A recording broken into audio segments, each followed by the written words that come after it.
Halo teman-teman semua, apa kabar?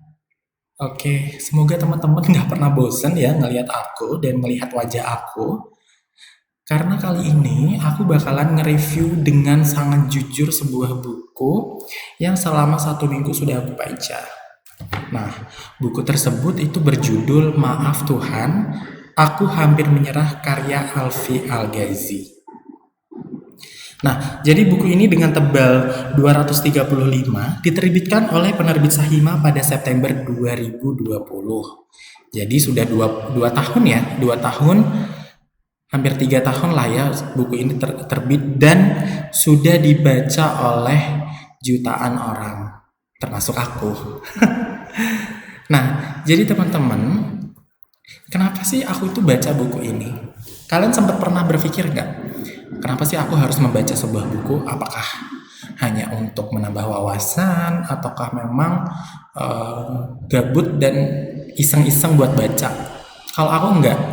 Jadi kenapa sih aku memutuskan untuk membaca buku ini? Ketika Bukapri memberikanku tugas untuk membaca satu buku dan kemudian mereviewnya, yaitu aku menjatuhkan pilihan ke buku ini. Ini bukunya. Jadi, teman-teman, secara singkat, aku sekarang berusia 27 tahun.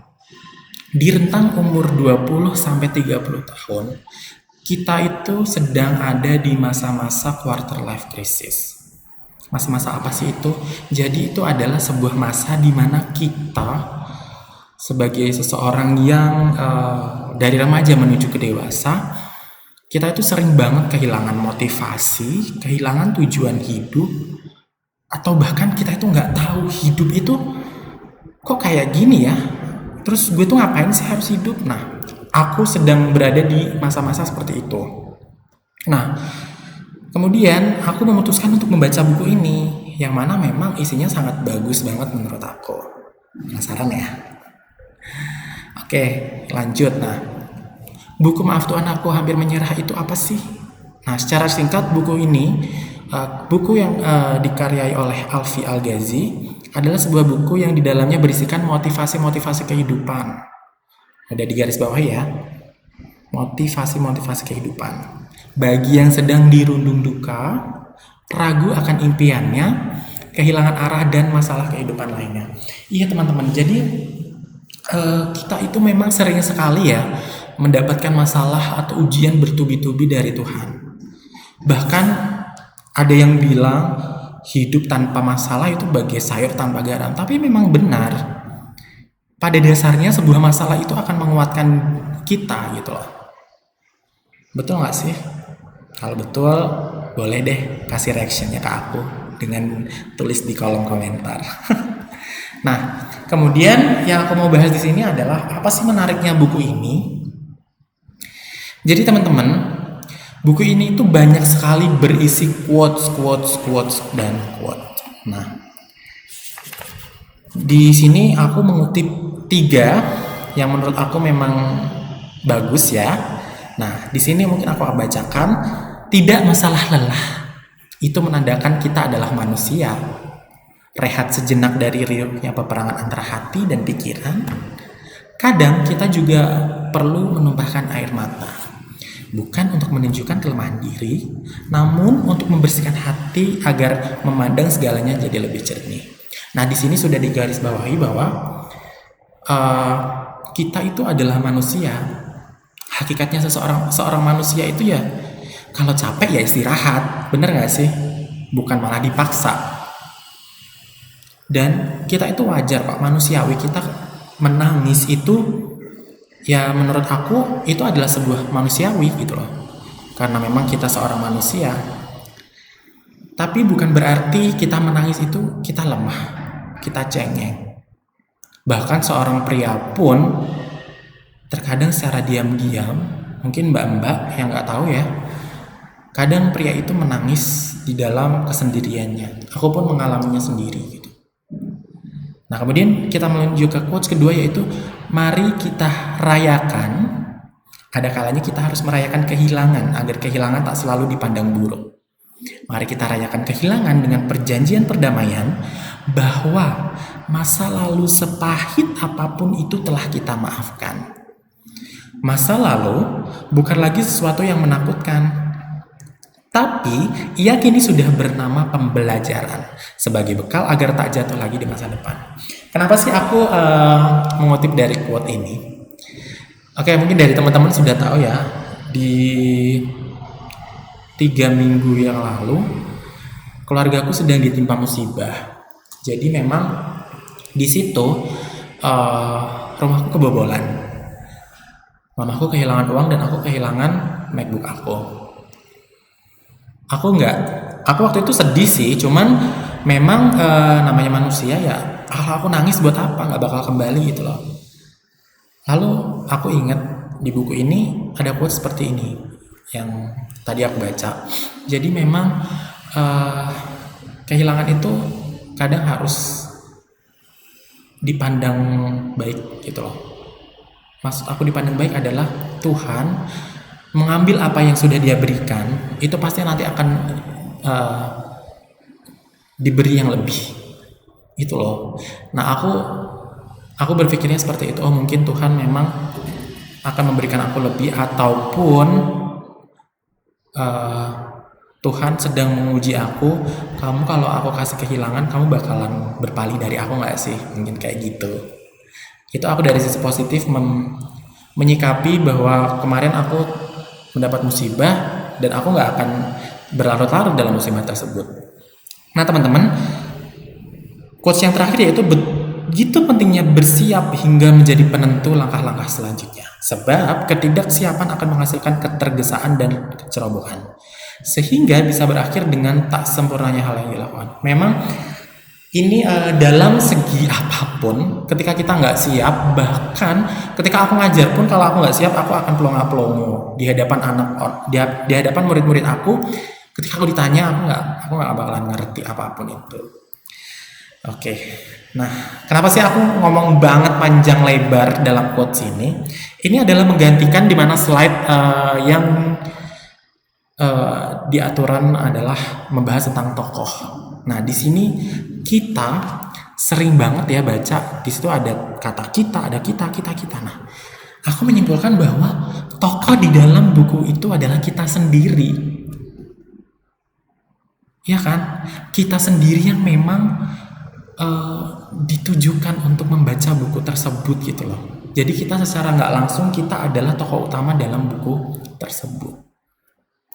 Oke, nah di dalam buku ini itu dibagi ke dalam 75 bagian yang memang kalau dikategorikan sesuai kategorinya masing-masing, yaitu 75 tersebut aku ringkas menjadi 3 bagian, yaitu hidup, masalah, dan bahagia. Nah teman-teman, di bagian yang pertama yaitu kita ada bagian hidup. Di situ hidup adalah serangkaian perjalanan yang akan membawa kita dari satu titik ke titik yang lainnya.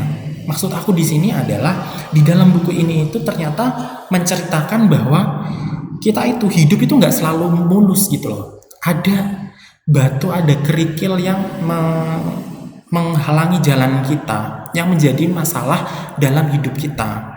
Nah, bagaimana kita menyikapinya? Nah, hidup itu juga membentuk sebuah garis kehidupan, bermula dari kelahiran dan berujung kematian. Di antaranya ada senyuman dan air mata. Memang buku ini tuh sangat menyentuh hati sekali ya. Nah, teman-teman, di bagian hidup ini juga menceritakan bahwa apa sih tujuan kita itu hidup gitu loh. Kita dari sebelum lahir dan masih dalam kandungan, kita tuh sudah ditunjukkan sama orang tua bahwa hidup itu seperti ini loh. Apakah kamu kuat? Jika kamu kuat, kamu akan lahir. Di dalam buku ini menceritakan juga seperti itu. Berarti kita semua yang lahir di sini itu adalah kita yang memang kuat untuk menjalani kehidupan ke depannya. Nah, teman-teman, kemudian ketika sudah di bagian hidup, kita akan menuju ke bagian masalah-masalah hidup. Nah, bagian masalah-masalah hidup itu seringkali ya Allah, kita itu ada bagian mana apa aku harus menyerah aja ya gitu. Nah, di sini juga ada Bagian apa aku harus menyerah aja? Ketika kita itu sedang mendapatkan ujian, banyak sekali ujian yang bertubi-tubi dan kita ngerasa kita nggak bisa nyelesain. Nah, di buku ini itu juga menjelaskan bahwa masalah yang diberikan oleh Tuhan itu tidak serta-merta untuk kamu bermain-main. Nah, masalah tersebut itu juga dapat mendewasakan dirimu, dan juga Tuhan memberikanmu masalah itu nggak asal memberikan gitu loh. Disesuaikan dengan kapasitas diri kita masing-masing. Nah, jadi seperti itu teman-teman. Kemudian setelah kita melewati masalah dan kita sudah menyelesaikan masalah tersebut, maka kita akan berbahagia. Di sini berbahagia yang aku maksud adalah apakah kita selamanya hidup itu akan bersusah payah dan sedih terus gitu? Kan nggak mungkin ya. Nah, teman-teman, tujuan dari bahagia yang sebenarnya itu adalah bertemu di keabadian. Ya, surga. Walaupun kita sudah tahu ya akhir dari tujuan hidup kita itu adalah surga, namun sebelum kita ke surga itu kita harus menciptakan kebahagiaan kita masing-masing. Di buku ini tuh juga menjelaskan bahwa kita akan diberitahu bahwa aset paling berharga itu apa. Kemudian kita juga akan diberitahu bahwa orang-orang sekitar kita itu yang bisa memberikan kita kebahagiaan. Nah, teman-teman, apa sih yang bisa aku ambil dari buku ini? Ini dari sudut pandang aku ya. Jadi sudut pandang ini bisa berbeda jika kalian membacanya. Dari buku ini aku belajar bahwa ketika seseorang sudah dilahirkan ke dunia untuk menjalani hidup, maka pergunakanlah hidup yang diberikan oleh Tuhan dengan baik dan selalu melakukan apapun dengan tulus dan tidak mudah menyerah. Seperti itu. Nah, buku ini juga secara tidak langsung mengajak kita agar selalu bahagia dengan selalu merasa cukup, mengajak kita selalu bersyukur, serta bersabar dalam menghadapi musibah. Seperti itu teman-teman, ini dari sudut pandang aku. Nah teman-teman, sebelum aku bahas yang ini, jika teman-teman mempunyai pertanyaan seputar buku ini, bisa langsung tulis di kolom komentar yang ada di bawah ini, atau bisa japri ke aku. Dan di mana sih kalian bisa mendapatkan buku Maaf Tuhan Aku Hampir Menyerah?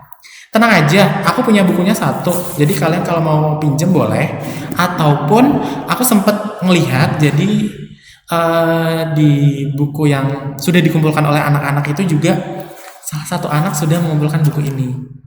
Ternyata memang buku ini menurut aku laris ya. Bahkan gak hanya di kalangan usia 20-30 tahun. Bahkan anak-anak SMA pun membaca buku ini. Nah, oke teman-teman, terima kasih. Sekian dari aku. Oke, karena waktunya sudah tidak cukup, aku akhiri. Dadah, terima kasih banyak.